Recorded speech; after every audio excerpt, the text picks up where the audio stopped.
दोस्तों, बहुत समय पहले की बात है। किसी नगरी में एक युवक रहा करता था। उस युवक की एक आदत थी कि वह जब भी कोई नया कार्य करने जाता तो वह अपने मित्रों से उसके बारे में अवश्य राय लिया करता, फिर चाहे वो कोई भी कार्य क्यों ना हो। एक दिन उसने अपने मित्रों से कहा कि मैं एक व्यापारी बनना चाहता हूं, मैं एक व्यापार खड़ा करना चाहता हूं। तुम्हें क्या लगता है, इसमें तुम्हारी क्या राय है? उस युवक के सभी मित्रों की एक ही राय थी। उन्होंने कहा कि व्यापार ये तो बहुत बड़ी चीज है। व्यापार करने के लिए योग्यता होनी चाहिए। यदि तुम्हारे परिवार में से कभी किसी ने व्यापार खड़ा किया हो तो तुम्हारे अंदर यह योग्यता अवश्य होगी। लेकिन जहां तक हम जानते हैं, तुम्हारे परिवार में कोई भी ऐसा नहीं है जिसने कभी कोई व्यापार किया हो, जिसने कभी कोई व्यापार खड़ा किया हो। तो तुम भला इसे कैसे कर पाओगे? यह तो बहुत ही मुश्किल कार्य है। और इतना ही नहीं, इसमें तुम्हें अधिक धन की भी आवश्यकता पड़ेगी। और धन लगाने के लिए तुम्हें काफी सोचना और विचार भी करना पड़ेगा, जिसके लिए तुम्हें अपनी बुद्धि का इस्तेमाल करना होगा। व्यापार में हमें सौदे करने पड़ते हैं और उन सौदों को करने के लिए तुम्हें सोच और समझ का इस्तेमाल करना होगा। और जहां तक हम जानते हैं, तुम्हारे पास इनमें से कोई भी गुण नहीं है। ना तो तुम्हारे पास अधिक धन है, ना ही तुम्हारे पास बुद्धि है, और ना ही तुम सोच समझकर फैसले करते हो। तो ऐसे में अगर तुमने कोई व्यापार खड़ा भी कर लिया तो तुम बहुत ही जल्दी बर्बाद हो जाओगे, कर्जे में डूब जाओगे। और यह हम नहीं होने देना चाहते, क्योंकि हम तुम्हारे मित्र हैं और हम तुम्हें गलत राय कभी नहीं देंगे। उस युवक ने अपने मित्रों की सारी बातें ध्यानपूर्वक सुनी और उसके बाद वो वहां से चला गया। काफी समय तक सोच विचार करने के बाद उसने अपने मित्रों की बात मान ली और व्यापार करने का इरादा अपने मन से निकाल दिया। एक दिन उसके मन में एक बार फिर से एक नया विचार उत्पन्न हुआ। उस विचार को लेकर वो अपने मित्रों के पास गया और उनसे कहने लगा, मित्रों, तुम सही कहते थे कि मैं व्यापार करने के लायक नहीं हूं, जिस पर मैंने बहुत सोच विचार भी किया। और तब मुझे यह पता चला कि मैं तो एक योद्धा बन सकता हूं। इसलिए मैंने यह तय किया है कि मैं आज ही राजा के पास जाऊंगा और उनकी सेना में भर्ती हो जाऊंगा। तभी उसके मित्रों ने उस युवक से कहा, अरे तुम पागल हो गए हो क्या? तुमने अपना शरीर देखा है? तुम्हारा शरीर एकदम हड्डियों का ढांचा प्रतीत होता है, और तुम राजा की सेना में भर्ती होना चाहते हो। तुम्हारी बुद्धि भ्रष्ट तो नहीं हो गई? राजा तुम्हें अपनी सेना में भर्ती करे ना करे, लेकिन तुम उनकी सेना में भर्ती होने लायक बिल्कुल नहीं हो। वो तो तुम्हें द्वार से ही भगा देंगे, क्योंकि तुम योद्धा बनने लायक बिल्कुल नहीं हो। तुम्हारे अंदर ऐसे कोई गुण है ही नहीं। उस युवक ने ये सारी बातें सुनी और फिर वापस अपने घर की ओर लौट गया। काफी देर सोच विचार करने के बाद उसने अपने उन मित्रों की बात मान ली और अपने मन से एक योद्धा बनने का इरादा भी त्याग दिया। धीरे धीरे कुछ दिन ऐसे ही बीत गए और उसके बाद एक बार फिर उसके मन में एक और विचार उत्पन्न हुआ। अब की बार उसने यह तय किया कि वह एक किसान बनेगा। वह खेती करेगा, अनाज उगाएगा। अतः वह जमीन खरीदने के लिए निकल पड़ा। वो जिस रास्ते से जा रहा था, उसी रास्ते से उसके वह मित्र भी आ रहे थे। जब उन्होंने अपने उस मित्र को देखा तो उस युवक से उसके मित्र कहते हैं, अरे मित्र, कहाँ जा रहे हो? इसके जवाब में वह व्यक्ति अपने मित्रों से कहता है, मैं जमीन खरीदने जा रहा हूं। मैंने अब बहुत सोच विचार कर यह फैसला लिया है कि मैं एक किसान बनूंगा। मैं अनाज उगाऊंगा, मैं खेती करूंगा। तभी उसके मित्र उस पर हंस पड़े और उस युवक से कहते हैं, मित्र, तुम्हारे घर में कभी किसी ने कोई खेती नहीं की। क्या तुम जानते हो खेती में क्या करना होता है? तुम्हें तो यह तक नहीं पता कि खेती कैसे की जाती है। खेती करने में कितनी मेहनत लगती है, किन किन चीजों की आवश्यकता पड़ती है। और क्या तुम्हारे पास जमीन खरीदने के लिए पैसे हैं? क्योंकि अच्छा खेत खरीदने के लिए तुम्हें अधिक धन की भी आवश्यकता पड़ेगी। और जहां तक हम जानते हैं, तुम्हारे पास इतना धन भी नहीं है। तो फिर यूं छोटी मोटी जमीन लेकर तुम क्या कर लोगे? ना तो तुम अच्छे से खेती कर पाओगे और ना ही वह जमीन तुम्हारे कोई काम आ सकेगी। इसलिए हमारी बात मानो। सबसे पहले तुम धन इकट्ठा करो, इतना धन कि उस धन से तुम एक अच्छी सी बड़ी जमीन खरीद सको। क्योंकि यदि अच्छी जमीन नहीं होगी तो तुम्हारी फसलें भी बर्बाद हो जाएंगी। और मान लो कि तुमने खूब मेहनत की और अच्छी फसल भी लगाई, लेकिन उसके बाद तुम्हारी फसल पूरी तरह से नष्ट हो गई, तो तुम्हारे बारे में लोग क्या कहेंगे? तुम्हारे ऊपर लोग हंसेंगे, तुम्हें मूर्ख कहेंगे, तुम्हारा मजाक बनाएंगे। और यह सब हमसे देखा नहीं जाएगा। इसलिए हमारी बात मान लो।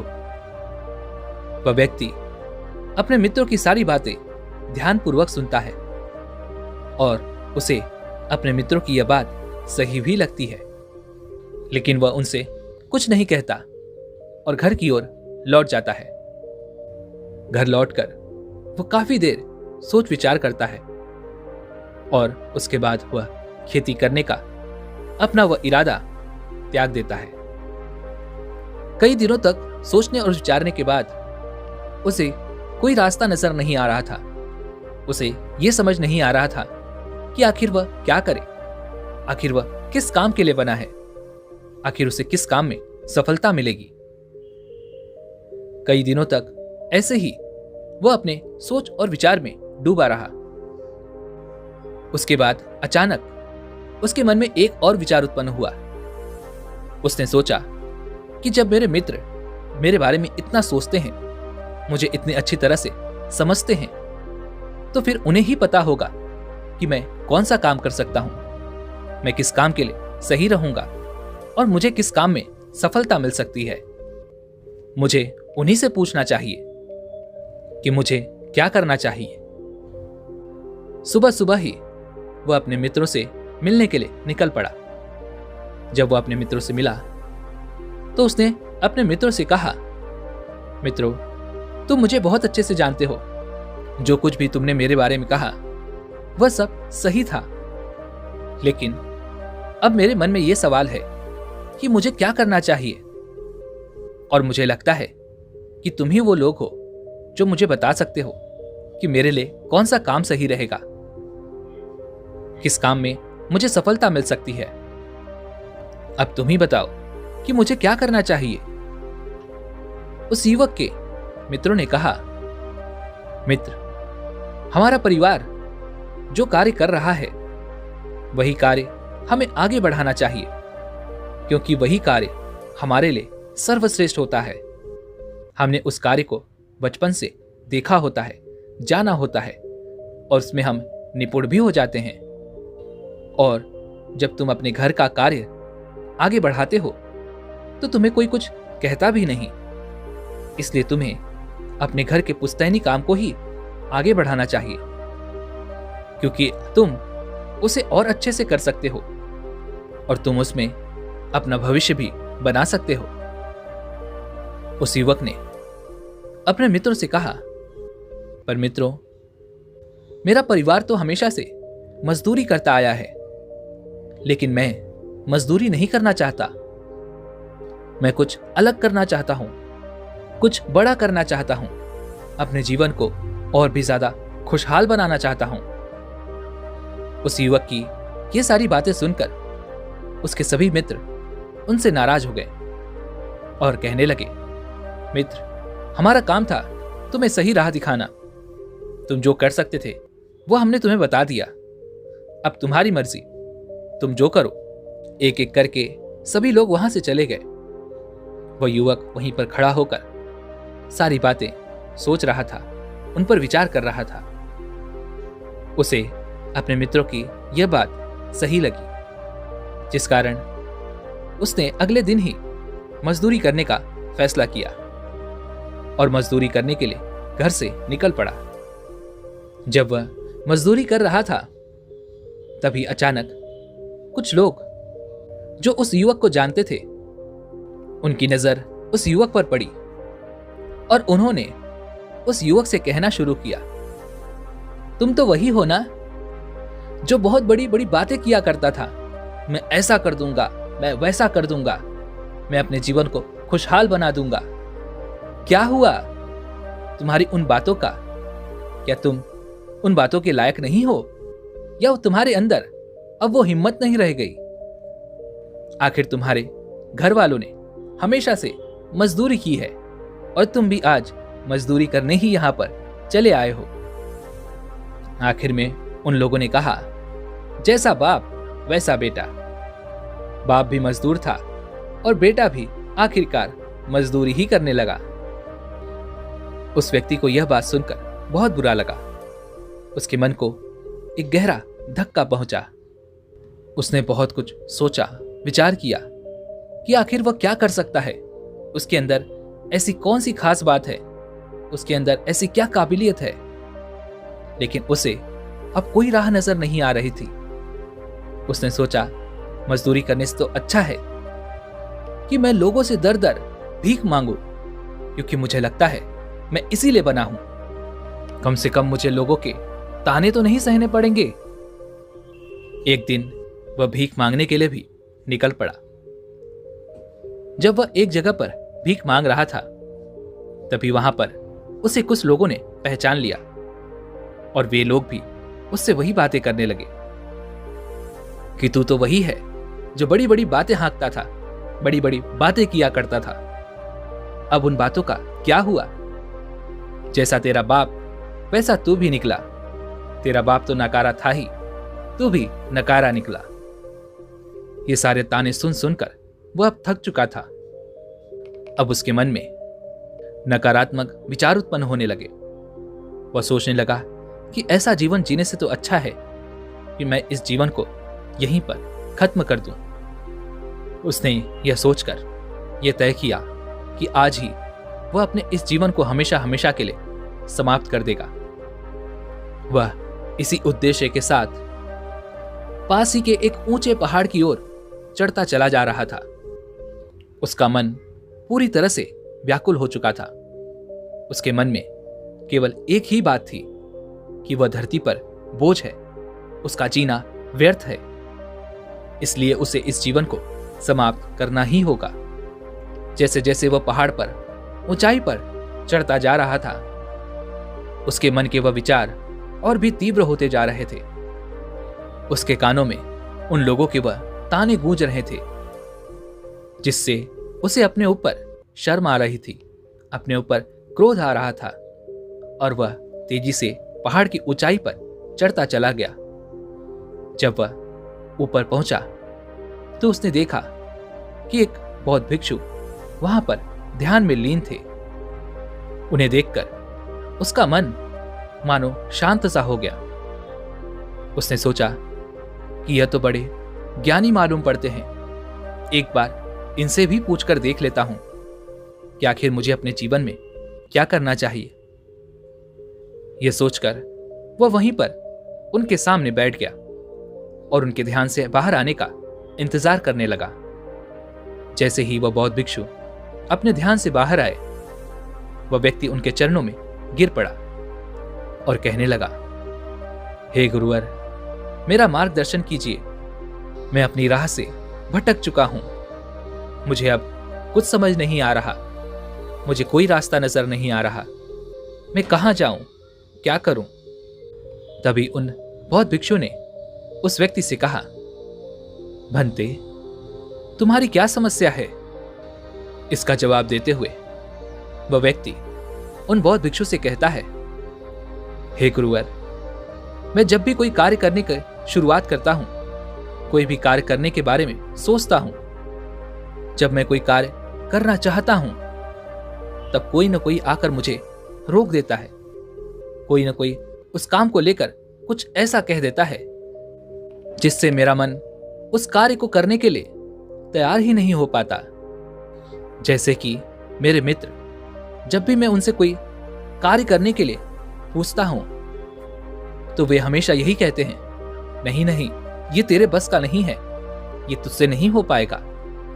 ना तेरे पास धन है, ना ही तेरे पास शरीर है, और ना ही तेरे पास बुद्धि है।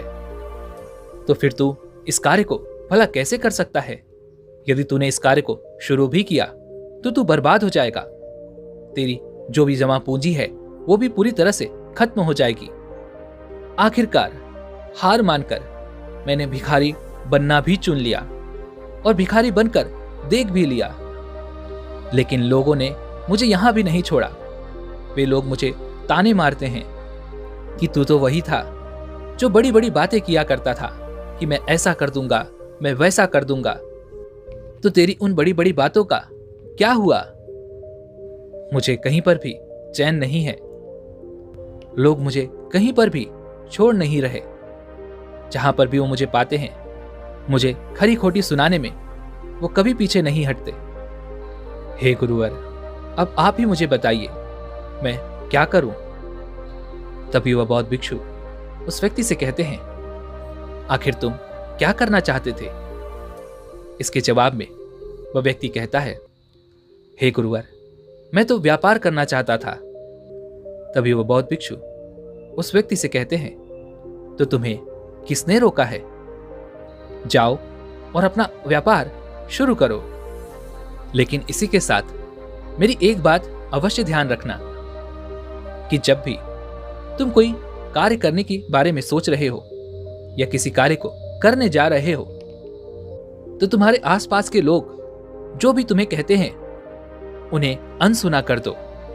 उनकी बातों पर बिल्कुल ध्यान मत दो। वह जो भी कह रहे हैं उन्हें कहते रहने दो। आखिरकार थक हार कर वह शांत हो जाएंगे और तुम अपना ध्यान केवल अपने कार्य पर लगाए रहो। जैसे कि तुम कह रहे हो कि तुम्हें व्यापार करना है, तो तुम पूरी तरह से उसमें जुट जाओ। पूरी मेहनत, पूरी लगन उस व्यापार में लगा दो जब तक कि तुम्हें सफलता प्राप्त नहीं हो जाती। उस व्यक्ति ने उन बौद्ध भिक्षु की यह बात मान ली। वह तुरंत ही अपने घर लौटा। उसके मन में कई सारे विचार थे कि क्या जो उन गुरुवर ने कहा है वो सही है। उसका मन दुविधा से भरा हुआ था। कभी वह सोचता कि हां, मुझे ऐसा ही करना चाहिए, तो कभी उसका मन कहता, नहीं नहीं, यदि तुम ऐसा करोगे तो बर्बाद हो जाओगे। लेकिन आखिरकार काफी सोच विचार करने के बाद उसने उन बौद्ध भिक्षु की बात मान ली। उस युवक ने एक व्यापार शुरू किया और साथ ही साथ उसने उन बौद्ध भिक्षु की बात पर भी अमल किया कि चाहे कोई भी आए, चाहे कोई कुछ भी क्यों न कहे, मैं केवल अपने व्यापार पर ध्यान दूंगा।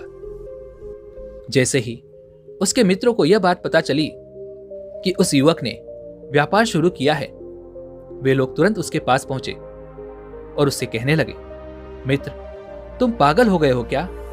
क्या तुम्हें बर्बाद होना है?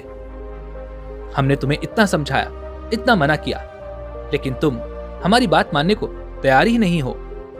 हमारी बात अभी भी मान लो, तुम्हारे पास समय है, अन्यथा बर्बाद हो जाओगे। तुम्हारे पास कुछ नहीं बचेगा। जाते जाते वो लोग उसे इतना तक कहकर चले गए कि तुम अवश्य ही बर्बाद हो जाओगे। ना तो तुम्हारा यह व्यापार रहेगा और ना ही तुम्हारा घर, सब कुछ नष्ट हो जाएगा। लेकिन उसने अपने व्यापार पर ध्यान दिया। वह व्यक्ति उस व्यापार को आगे बढ़ाने में पूरी लगन के साथ जुटा रहा। करीब 3 महीनों तक सब कुछ अच्छा चलता रहा। लेकिन 3 महीनों के बाद उसका व्यापार नुकसान में पहुंच गया और अब उसे अपने मित्रों की वो सारी बातें ध्यान आ रही थी।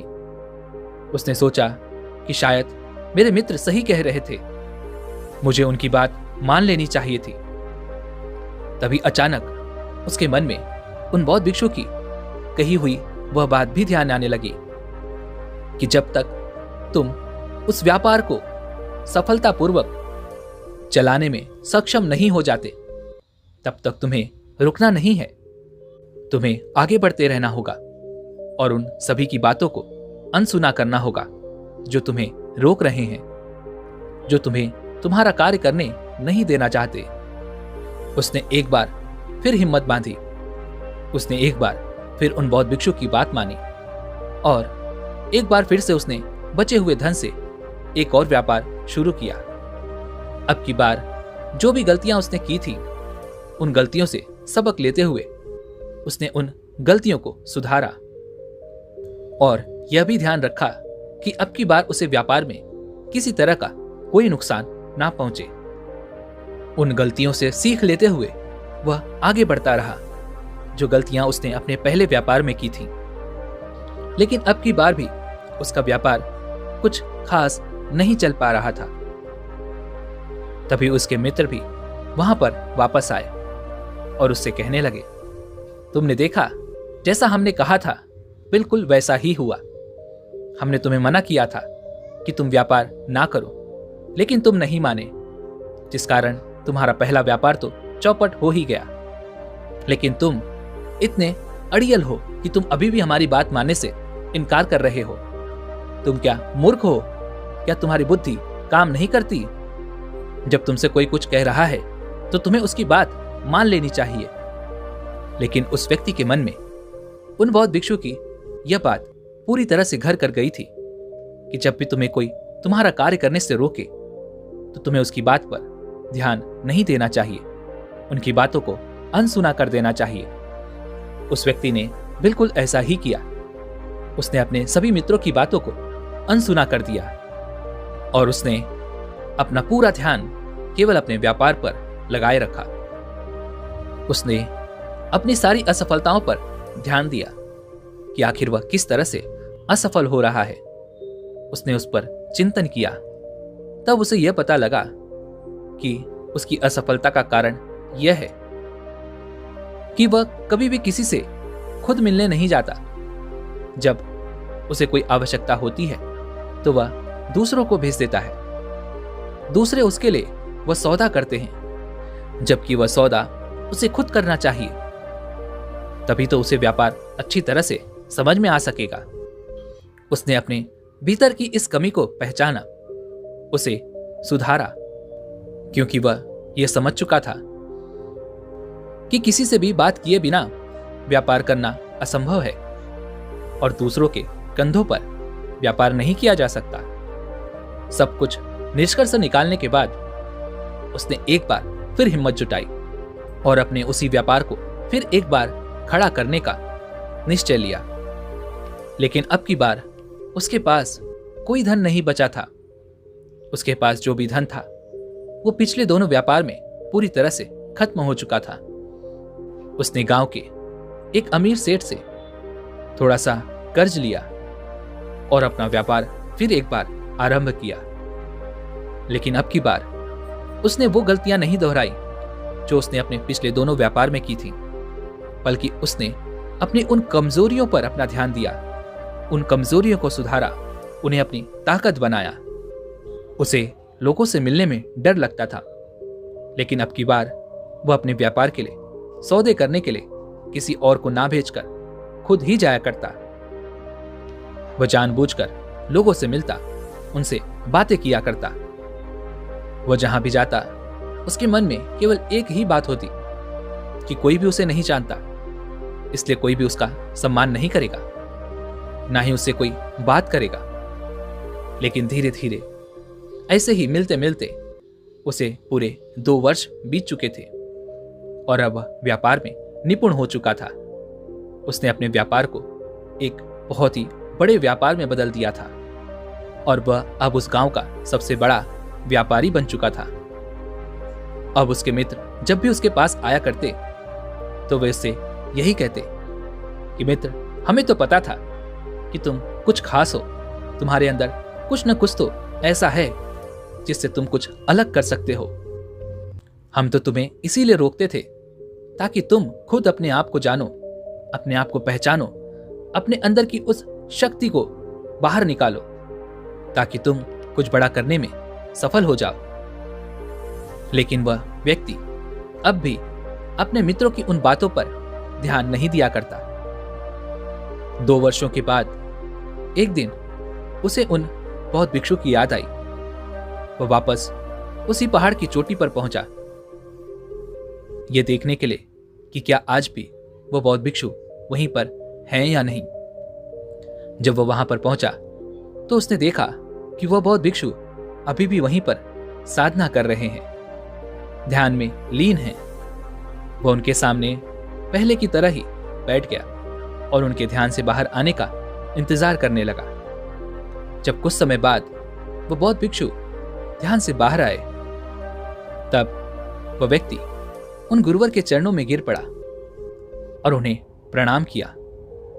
तभी वह बौद्ध भिक्षु उस व्यक्ति से कहते हैं, भंते, अब क्या बात है? क्या तुम अभी भी उन लोगों की बातें सुनते हो? इसका जवाब देते हुए वह व्यक्ति उन बौद्ध भिक्षु से कहता है, हे गुरुवर, मैं उनकी बातें अब भी सुनता हूं। फर्क सब इतना है कि पहले वो कुछ और कहा करते थे और अब वो कुछ और कहा करते हैं। पहले वे लोग मुझे हर कार्य के लिए रोकने का प्रयास करते थे कि मैं यह नहीं कर सकूंगा, यह मेरे बस का नहीं। लेकिन अब सब कुछ उल्टा हो गया है। अब तो वे लोग यही कहते हैं कि तुम में कुछ खास बात है, तुम कुछ बड़ा करने के लिए बने हो और तुम कुछ भी कर सकते हो। अब तो मेरा मन यही कहता है कि हमेशा मैं उनके पास ही बैठा रहूं और उनकी ये सारी बातें सुनता रहूं, क्योंकि ये सारी बातें सुनकर मुझे बहुत अच्छा महसूस होता है।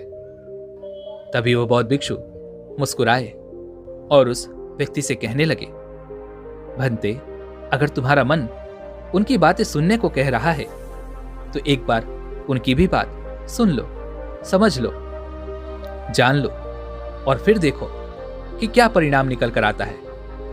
मैं तुमसे 1 वर्ष बाद यहीं पर फिर मिलूंगा। इतना कहकर वह बौद्ध भिक्षु एक बार फिर से ध्यान में लीन हो गए और वह व्यक्ति उन्हें प्रणाम करके वहां से वापस अपने घर की ओर लौट आया। शुरू में तो सब कुछ बहुत अच्छा चल रहा था। वे उन लोगों की बातें सुनकर बहुत प्रसन्न रहता, खुश रहता, उसे अपने ऊपर गर्व होता। लेकिन वे सारी बातें तो केवल उस व्यक्ति की प्रशंसा में की जा रही थी, जिससे उसके व्यापार का कुछ भी लेना देना नहीं था। वो उनकी बातों में मगन रहता। धीरे धीरे 1 वर्ष बीत गए, लेकिन अब की बार उसका व्यापार नुकसान में चला गया। वह फिर से दौड़ा दौड़ा उन गुरुवर के पास आया और उनसे कहने लगा, हे गुरुवर, जैसा कि आपने कहा था कि उनकी बातें भी सुनकर देख लो, मैंने उनकी बातें भी सुनी। उनकी बातें सुनने में तो बहुत अच्छी थी, लेकिन काम की नहीं। मैंने उनके कहे अनुसार वे सारे काम किए, सारे कामों को समझा, परखा, लेकिन उसके बावजूद भी मुझे व्यापार में नुकसान हो गया। एक बार फिर से मैं पूरी तरह से कर्जे में डूब चुका हूं और जो लोग मेरी प्रशंसा किया करते थे वही लोग अब मुझे फिर से एक बार मूर्ख समझते हैं, पागल कहते हैं। वह बौद्ध भिक्षु उस व्यक्ति की इस बात को सुनकर एक बार फिर से मुस्कुराने लगे और उस व्यक्ति से कहते हैं, भंते, यही गलतियां तो हम अपने जीवन भर दोहराते रहते हैं। हम अपने लिए नहीं बल्कि दूसरों के लिए जीना पसंद करते हैं। हमें जो अच्छा लगता है उसके कोई मायने नहीं, लेकिन यदि लोगों को हमारे बारे में कुछ अच्छा लग रहा है तो हम वही करना पसंद करते हैं, क्योंकि जब उन्हें अच्छा लगेगा तभी तो हमें भी अच्छा लगेगा और तभी वह हमारी प्रशंसा भी करेंगे। पहले वही लोग तुम्हें रोकते थे, तुम्हें मूर्ख, पागल और न जाने क्या क्या कहते थे, क्योंकि वह तुम्हें रोकना चाहते थे। लेकिन तब तुम्हें उनकी बातें बुरी लगती थी, क्योंकि तुम्हें लगता था कि तुम कुछ अलग करने के लिए पैदा हुए हो, तुम्हारे अंदर कुछ खास है। लेकिन वो तुम्हारी बातें नहीं समझ पाते थे, इसलिए वो तुम्हारे लिए बुरे थे।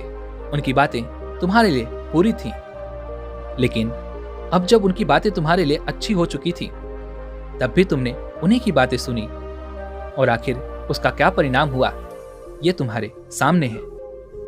जबकि वास्तविकता तो यही है कि वे लोग ना तो पहले तुम्हारे थे और ना ही अब। ऐसे लोग समय देखकर बदल जाते हैं। इनका इरादा, इनकी सोच, इनका बोलने का ढंग, सब कुछ समय के साथ बदलता रहता है।